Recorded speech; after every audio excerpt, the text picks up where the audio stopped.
Friends, यहाँ पे sporting arrear के सब्जेक्ट वर्ब एग्रीमेंट के 20 क्वेश्चन रखे गए हैं, जो प्रीवियस ईयर में पूछे गए हैं कुछ क्वेश्चन, और कुछ क्वेश्चन बहुत अच्छे क्वेश्चन हैं इस पर्टिकुलर चैप्टर का, इसलिए इसमें सेट किए गए हैं। पहले तो मैं आपको बता दूं कि अगर आप सीजीएल की तैयारी कर रहे हैं, एसएससी फेज 9 की तैयारी कर रहे हैं, या फिर एसएससी स्टेनो, एसएससी सीएचएसएल, इन सभी की प्रिपरेशन कर रहे हैं, तो आपको ये क्लास जो यहाँ पे यूट्यूब पे अवेलेबल हो रही है मेरे चैनल के थ्रू, वो आपको किसी भी हाल में वो चैप्टर कहीं ना कहीं से पढ़ने पड़ेंगे। और अगर आप पढ़े हैं तो ठीक है, नहीं तो आप यहाँ भी पढ़ सकते हैं। और इसके अलावा अगर पढ़े हैं तो प्रैक्टिस करने का इससे बेहतर मौका आपको फ्री में कहीं नहीं मिलेगा। तो यहाँ पे जो भी इम्पोर्टेंट क्वेश्चन है वो आपको सेट किए जाते हैं, और यही सेम क्वेश्चन आपको अपने एग्ज़ाम में निश्चित तौर पे देखने को मिलेगा। इसलिए अगर आप एसएससी को क्रैक करना चाहते हैं तो चैप्टर को स्किप करने के बारे में तो आप भूल ही जाइए, क्योंकि यहाँ पे आपको किसी भी सूरत में इन चैप्टर्स को कंप्लीट करना ही होगा, तभी यहाँ पे आपका रिजल्ट होगा। हो सकता है कुछ स्टूडेंट्स में नए हो, जिनको यहाँ पे ये सभी चीज़ बहुत ज़्यादा नया लगता हो, लेकिन आपको कुछ नहीं करना है, आपको बस चैप्टर देखना है, उसके बाद ये चीज़ आके समझना है, ऑब्जर्व करना है चीज़ों को। बस यहाँ पे आपके माइंड का टेस्टिंग जो है वो होगा, इससे ज़्यादा कुछ नहीं होगा, आपको बस चीज़ों को ऑब्जर्व करना है। चलिए, तो ज़्यादा बात करने से पहले स्टार्ट करते हैं, फिर लास्ट में एंड में जो इम्पोर्टेंट चीज़ है उसको देखेंगे। तो यहाँ पे पहला जो हमारा एग्जांपल है, neither of them are going to attend the party on 10th October. यहाँ पे मैंने आपको रूल पढ़ाया था एक, कि नाइदर ऑफ जहाँ कहीं भी सेंटेंस में हो आपको देखने को मिले, तो उसके बाद जो हमारा यहाँ पे नाइदर ऑफ के बाद जो सब्जेक्ट आएगा वो हमेशा प्लूरल होगा, और उसके बाद जो वर्ब आएगा वो हमेशा सिंगुलर होगा। तो नाइदर ऑफ, यहाँ पे नाइदर ऑफ देम का मतलब हो गया कि उन सभी में से कोई नहीं, यानी उन दोनों में से कोई नहीं, यानी प्रत्येक के बारे में बात की गई है यहाँ पे। तो वर्ब आर की जगह पे इज होगा यहाँ पे, ये करेक्ट इसका आंसर हो जाएगा। नेक्स्ट जो एग्जाम्पल वो देखते हैं। नेक्स्ट है, he walked 5 miles which are really a great distance for a man like him who is not only old but also ill। यानी कि 5 मील की दूरी एक बहुत अच्छी दूरी है जनरली उन लोगों के लिए, यानी उनके लिए जो ना केवल बूढ़े हो चुके हैं बल्कि बीमार भी है। तो यहाँ पे आप देखें कि बहुत बड़ा सेंटेंस है, आपको कुछ समझ में ही नहीं आया होगा क्या है, तो फिर से आप सेंटेंस को एक बार पढ़े कि ही walked 5 meals, bus stop hair. 5 miles जो है, यहाँ पे मैं आपको एक रूल पढ़ाया था कि जब भी कभी कार्डिनल एडजेक्टिव, यानी 5, 1, 2, 3, 4, 5 जो ये सभी है, ये कार्डिनल एडजेक्टिव होते हैं। और इसके बाद जब कभी भी आता है यहाँ पे नाउन, तो जो नाउन आता है, अगर वो नाउन अनकाउंटेबल नाउन है, जाहिर सी बात है माइल्स को तो काउंट कर नहीं सकते, या अनकाउंटेबल नाउन है, तो यहाँ पे इसके बाद हमेशा प्लूरल वर्ब सिंगुलर वर्ब आता है। तो यहाँ पे भी आर की जगह पे इज हो जाएगा।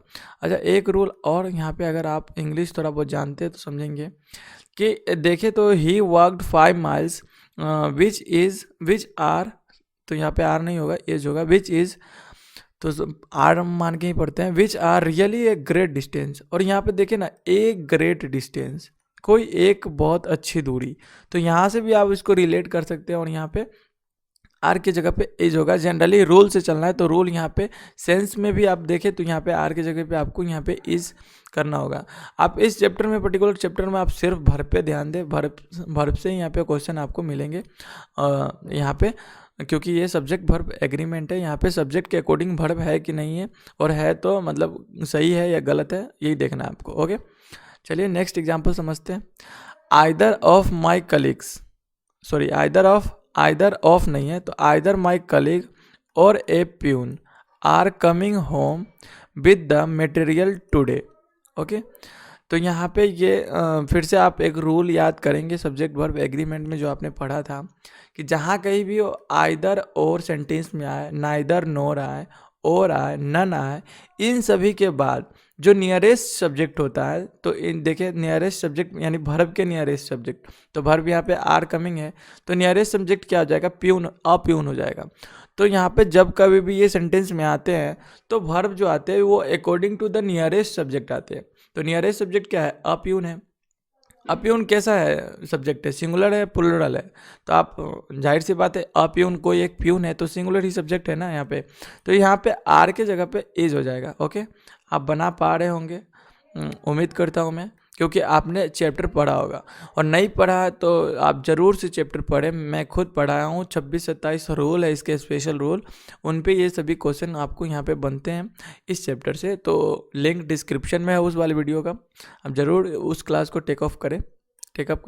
ओके, तो यहाँ पे जो नेक्स्ट एग्जाम्पल देखते हैं, the rise and fall of the tide are due to lunar influence. यानी कि जो टाइड होते हैं, जो समुद्र में जो टाइड लहरें आती है, उसके राइज एंड फॉल जो है वो किसके इफेक्ट से होती है? लूनार इफेक्ट से होती है।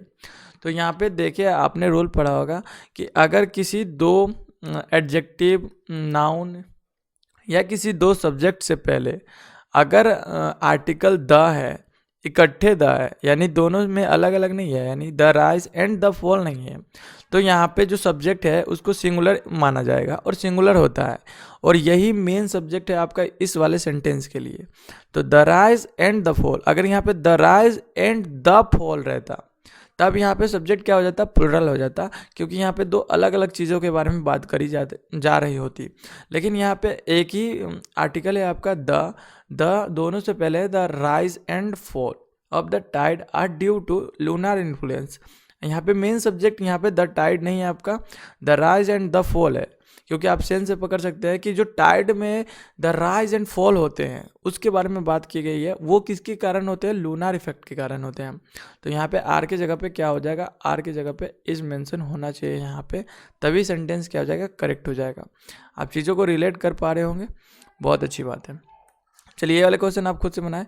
The introduction of tea, coffee and such other beverages have not been without some effect. यानी कि जो भी यहाँ पे आप देखें तो बेवरेजेस मतलब होते हैं कि पीने वाले पदार्थ होते हैं, उसे बेवरेजेस कहा जाता है।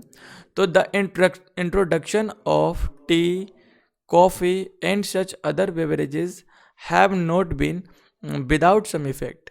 तो यहाँ पे आप पहले तो यहाँ पे सबसे पहले सर्च क्या करें? मेन सब्जेक्ट सर्च करें। तो मेन सब्जेक्ट क्या है? टी है? नहीं। कॉफ़ी है? नहीं। क्या है? अदर बेवरेजेस है? नहीं है। क्यों भाई? क्योंकि इसके इंट्रोडक्शन के बारे में बात करी गई है, तो मेन सब्जेक्ट क्या हो जाएगा? The introduction. और इंट्रोडक्शन कैसा सब्जेक्ट है? इंट्रोडक्शन जो है सिंगुलर सब्जेक्ट है, इसलिए ये हमेशा अपने साथ कैसा वर्ब लेगा? सिंगुलर वर्ब लेगा। आप यहाँ पे आप वर्ब देखें, वर्ब क्या है? हैव नॉट बीन है, तो हैव की जगह पे क्या हो जाएगा? यहाँ पे हैव की जगह पे हैज़ हो जाएगा।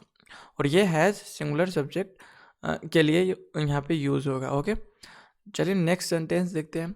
Many a man have succumbed to this temptation.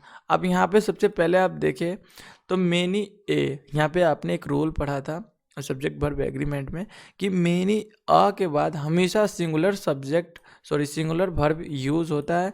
Many ए के बाद सिंगुलर नाउन, सिंगुलर प्रोनाउन और सिंगुलर वर्ब यूज़ होता है। तो मेनी ए के बाद मैन है तो सिंगुलर नाउन है, सही है। उसके बाद हैव है जो कि सिंगुलर नहीं है, प्लुरल वर्ब है, इसलिए हैव की जगह पे क्या हो जाएगा? हैव की जगह पे हैज़ हो जाएगा। ये आपका करेक्ट आंसर हो जाएगा। ओके, चलिए नेक्स्ट देखते हैं। द न्यूअर टाइप, यहाँ पे 7 number, the newer type of automatic machines wash clothes faster. यानी कि जो ऑटोमेटिक मशीन्स है, फिर से आप सेंटेंस एक बार पढ़े उसके बाद बनाने की कोशिश करें, निश्चित तौर पे बना पाएंगे। The newer type of automatic machines wash clothes faster.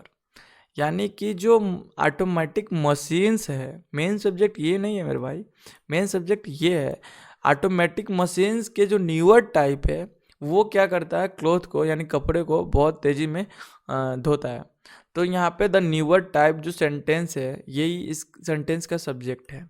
और इस सब्जेक्ट के अकॉर्डिंग ये सब्जेक्ट देखे तो द न्यूअर टाइप द लग गया, तो जाहिर सी बात है सिंगुलर सब्जेक्ट है। तो सिंगुलर सब्जेक्ट हमेशा अपने साथ सिंगुलर वर्ब लेगा। और वास कैसा है? वास प्लुरल है, तो वास की जगह पे क्या हो जाएगा? वास की जगह पे वासेस हो जाएगा। यहाँ पे करेक्ट इसका आंसर। ओके, आप चीज़ों को रिलेट कर पा रहे होंगे। नेक्स्ट एग्जाम्पल है इसका 8 नंबर। Each of the students in the computer class has to type, यहाँ पे बाय मिसप्रिंट ये है, हैज़ टू टाइप नहीं होगा। Each of the students in the computer class has to type their own research paper of this semester और या no error. चलिए देखते हैं, ईच ऑफ है, जाहिर सी बात है आपने रूल पढ़ा है, ईच ऑफ के बाद हमेशा प्लूरल आता है सब्जेक्ट, तो each of the students plural है, सही है भाई। In the computer class has to type, आप पढ़ेंगे ईच के बाद हमेशा जो वर्ब आता है वो सिंगुलर आता है, तो हैज़ टू टाइप है, ये भी सही है। हैज़ टू टाइप देयर, यहाँ पे आप देखें there own research paper this semester, तो यहाँ पे ईच है भाई, सिंगुलर सब्जेक्ट है तो सिंगुलर वर्ब आया, तो जो प्रोनाउन आएगा वो भी कैसा आएगा, सिंगुलर आएगा, तो देयर के जगह पे क्या हो जाएगा, देयर के जगह पे हिज हो जाएगा, हिज, ओके, हिज, देयर के जगह पे क्या हो जाएगा, हिज हो जाएगा इसका करेक्ट आंसर, और यही होगा इसका करेक्ट आंसर, ओके। नेक्स्ट जो है, the secretary and principal of the college are attending the, यहाँ पे ए नहीं होगा, attending the district development council meeting at the collectorate. यहाँ पे सेंटेंस बड़ा है तो आपको क्या है, आपको ज़्यादा टिपिकल नहीं होना है, यहाँ पे सेंटेंस बड़ा है लेकिन इसको बहुत आसानी से बनाया जा सकता है। The secretary and principal, rule लागू हो गया भाई, क्यों, क्योंकि द लगा है सेक्रेटरी एंड प्रिंसिपल दोनों से पहले, तो यहाँ पे किसी एक व्यक्ति के बारे में बात कर रहे हैं हम लोग, ओके। और प्रिंसिपल, जो प्रिंसिपल है वही सेक्रेटरी है, और जो सेक्रेटरी है वही प्रिंसिपल है कॉलेज का, तो यहाँ पे आर नहीं होगा मेरे भाई, यहाँ पे आर की जगह पे इज होगा। The secretary and principal of the college, are नहीं, is attending the district development council meeting at the collectorate, okay. तो ये एरर फाउंड आउट हो गई है इसकी। 10 नंबर देखें, every one of the films you suggested, यहाँ पे स्पेस होना चाहिए, you suggested are not worth seeing, यानी कि तुमने हमें जो फिल्म सजेस्ट किया था उसमें का प्रत्येक व्यक्ति वर्थ सीइंग नहीं है, यानी अच्छा नहीं है, ओके। तो चलिए इसमें पहले मेरा जो फर्स्ट काम है इसमें सब्जेक्ट फाइंड आउट करना है और देखना है कि उसके अकॉर्डिंग यहाँ इसमें वर्ब लगी है या नहीं लगी है। तो एवरी वन, चलिए every one of the films, of the films, तो सब्जेक्ट फाइंड आउट हो गई। अब देखें कि एवरी वन लगा है भाई, आपने रूल पढ़ा होगा कि एवरी वन सिंगुलर सब्जेक्ट है और इसके अकॉर्डिंग जो वर्ब आएगी सिंगुलर आएगी, ओके। आप वर्ब को खोजते every one of the films you suggested, यानी तुमने मुझे जो फिल्म सजेस्ट किया था उस फिल्म का एवरी वन यानी प्रत्येक व्यक्ति, और एवरी वन के लिए यहाँ पे जो वर्ब यूज़ किया गया है आर यूज़ किया गया है, जो कि क्या है, सरासर गलत है, और इसके जगह पे क्या होना चाहिए, इज होना चाहिए, ओके। कोई दिक्कत नहीं। 11 नंबर देखते हैं, आप खुद से बनाने की कोशिश करें। There is only one of this novels, there is only one of this novels that are interesting, okay. One of आया है सेंटेंस में तो आप थोड़ा सा देखें इसको, 5 सेकंड देता हूं मैं आपको इस क्वेश्चन के लिए, ओके। चलिए मिल गया होगा, हाँ बिल्कुल। There is only one of this novels, यानी वन ऑफ के बाद हमेशा जो प्लूरल सब्जेक्ट आता है, यानी दिस नॉवेल्स, तो ठीक है नॉवेल्स है, प्लूरल है। दैट आर इंटरेस्टिंग, यहाँ पे गलत है भाई। वन ऑफ के साथ हमेशा वन ऑफ जिसके लिए यूज़ हुआ है, नोवेल के लिए यूज़ हुआ है, मैंने बहुत सारे नोवेल में से एक के बारे में बात की गई है, तो एक के लिए यहाँ पे क्या हो जाएगा, सिंगुलर वर्ब का यूज़ होगा, इज का यूज़ होगा, ओके, आर के जगह पे। नेक्स्ट एग्जांपल देखते हैं। Knowledge of at least 2 languages are required to pass the examination. अगर आप इसको फिर से सेंस में देखिए, अच्छे सेंस में, तो देखेंगे knowledge of at least 2 languages are required to pass the examination, तो द नॉलेज ऑफ यहाँ पे होना चाहिए, the knowledge of, okay, the knowledge of. तो मेन सब्जेक्ट क्या है, 2 लैंग्वेजेस नहीं, मेन सब्जेक्ट है नॉलेज, उन दोनों सब्जेक्ट लैंग्वेजेस का नॉलेज हमें होना चाहिए इस एग्ज़ाम को पास करने के लिए। तो द नॉलेज जो है वो हमारा सिंगुलर सब्जेक्ट है, और सिंगुलर सब्जेक्ट अपने साथ कैसा वर्ब लेगा, सिंगुलर लेगा, तो आर के जगह पे क्या हो जाएगा, आर के जगह पे इज हो जाएगा, ओके, आर के जगह पे इज हो जाएगा, वेरी गुड। नेक्स्ट देखते हैं 13 नंबर। इट इज़ आई, बिल्कुल सही। Who is to blame for this bad situation.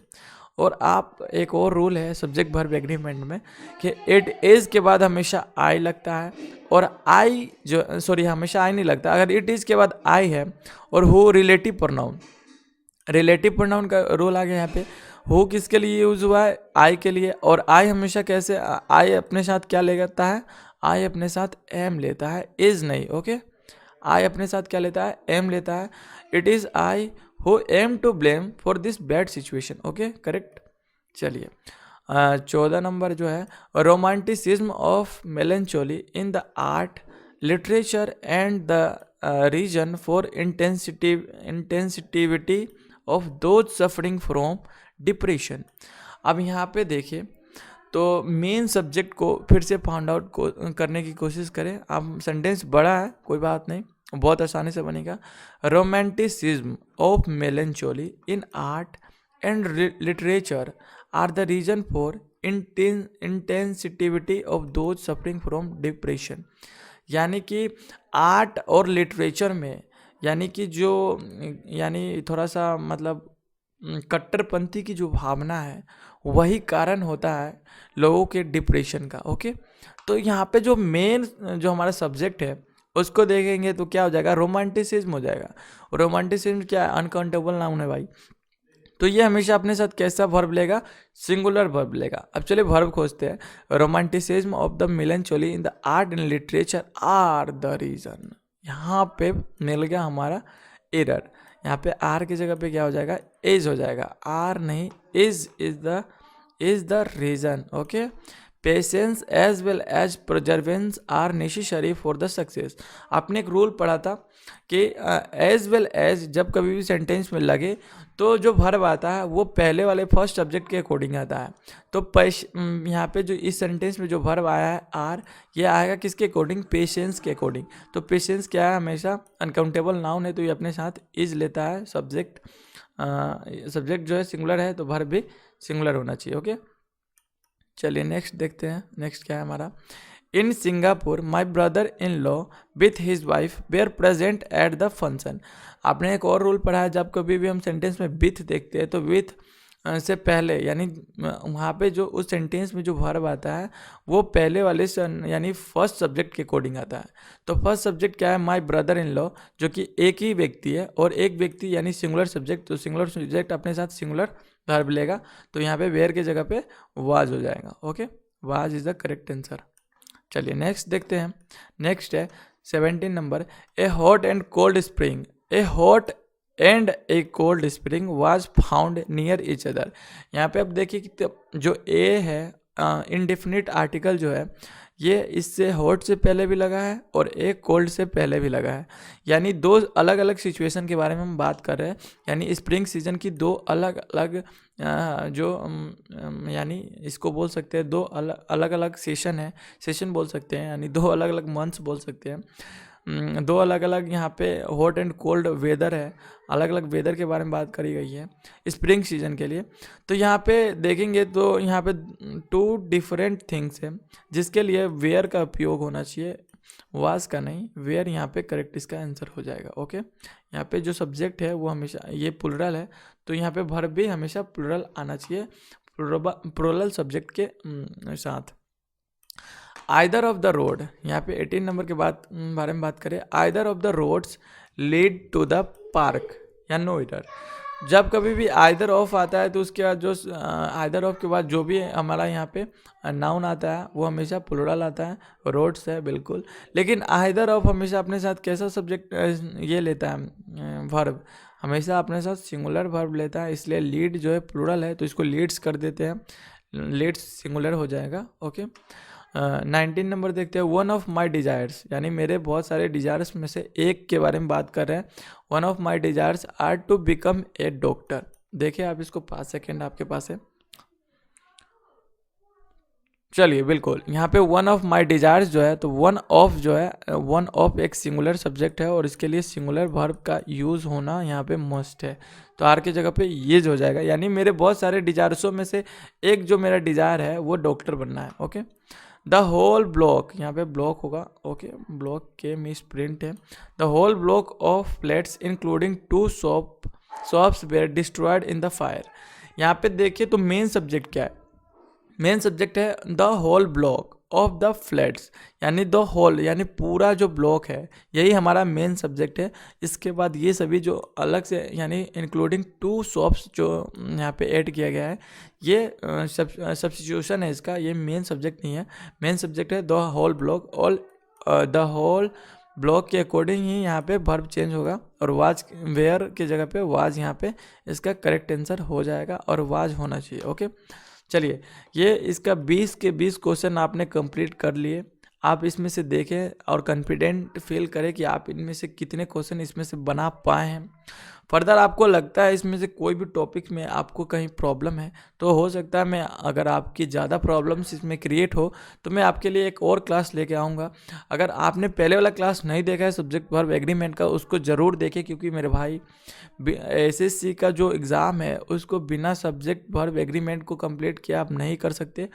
हालांकि आपको सारे चैप्टर्स अच्छे से कंप्लीट करने पड़ेंगे। आप चैनल से जुड़े रहें, यहाँ पे रेगुलर आपको एग्ज़ाम से बहुत दिन पहले आपके सारे चैप्टर्स कंप्लीट कराई जाएगी। यहाँ पे 1 महीने का टारगेट लिया गया है। ओके, तब तक के लिए चैनल को आप सब्सक्राइब करके बेल बटन को प्रेस कर ले, ताकि जब कभी भी क्लास आए आप सबसे पहले जहाँ कहीं भी हो क्लास को देख सके। Okay, bye.